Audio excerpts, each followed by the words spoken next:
जी entertainment और Soni India के बीच mega merger पर मुहर लग गई है। इन दोनों कंपनियों को मिलाकर देश की सबसे बड़ी एंटरटेनमेंट कंपनी बनेगी। नई कंपनी में सोनी की 50.86% हिस्सेदारी होगी, जबकि जील के प्रमोटर ग्रुप एसएल के पास 3.99% हिस्सेदारी होगी। जील के शेयर होल्डर्स के पास 45.15 स्टेक होगा। मर्ज एंटिटी की वैल्यू करीब 52,100 करोड़ रुपए की होगी। दोनों कंपनियों ने बाइंडिंग एग्रीमेंट पर साइन कर दिए हैं। बाइंडिंग एग्रीमेंट का मतलब है कि अब जील का मर्जर सिर्फ सोनी के साथ ही होगा। पहले 90 दिनों के लिए दोनों कंपनियों के बीच नॉन बाइंडिंग एग्रीमेंट था, मतलब 90 दिनों तक दोनों पार्टियां अगर चाहती तो पीछे हट सकती थी, लेकिन 90 दिनों के नेगोशिएशन और बातचीत के बाद दोनों कंपनियों ने मर्जर को मंजूरी दे दी है। डील के अनुसार जी के प्रमोटर्स को 1,101 करोड़ रुपए की नॉन कम्पीट फी मिलेगी।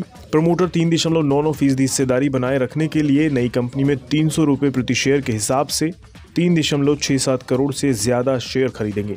नई कंपनी के प्रमोटर और उनकी फैमिली की 20% से ज्यादा हिस्सेदारी नहीं होगी। इस मर्जर के बाद कंपनी भारतीय शेयर बाजार में लिस्टेड होगी। पब्लिक शेयर होल्डर्स को नई कंपनी में जील के 100 शेयरों के बदले 85 शेयर मिलेंगे। नई कंपनी के 9 सदस्य बोर्ड में सोनी के 5 अधिकारी होंगे।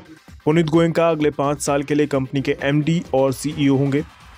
इस मर्जर के तहत जी एंटरटेनमेंट और सोनी पिक्चर्स दोनों अपने अपने liner, network, digital asset, production कारोबार और प्रोग्राम लाइब्रेरी को एक साथ मिला देंगे। इस डील को एंटरटेनमेंट जगत एक गेम चेंजर डील मान रहा है, क्योंकि एंटरटेनमेंट की दुनिया की ये दोनों दिग्गज कंपनियां हैं।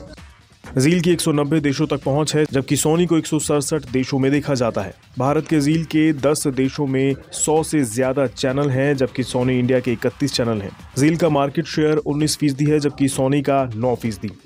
इस डील से दोनों कंपनियों को फायदा होगा। दोनों कंपनियां एक दूसरे के कंटेंट और डिजिटल प्लेटफॉर्म का एक्सेस कर सकेंगी। इसके साथ ही सोनी को भारत में उपस्थिति बढ़ाने का मौका मिलेगा। डील के जरिए सोनी को दुनिया भर में 130 करोड़ लोगों की व्यूअरशिप मिलेगी। जी और सोनी मिलकर जो नई कंपनी बनाएंगे वो मार्केट लीडर होगी, जिसकी बाजार में 33% हिस्सेदारी हो जाएगी, जो स्टार इंडिया के 29% से ज्यादा होगी।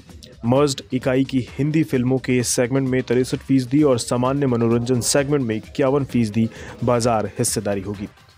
मर्जर के मंजूरी के बाद आज जी एंटरटेनमेंट के शेयर में कमजोरी देखने को मिली। हालांकि शेयर की क्लोजिंग ½ % मजबूत होकर हुई। जी एंटरटेनमेंट का शेयर 348 रुपए पर हुआ।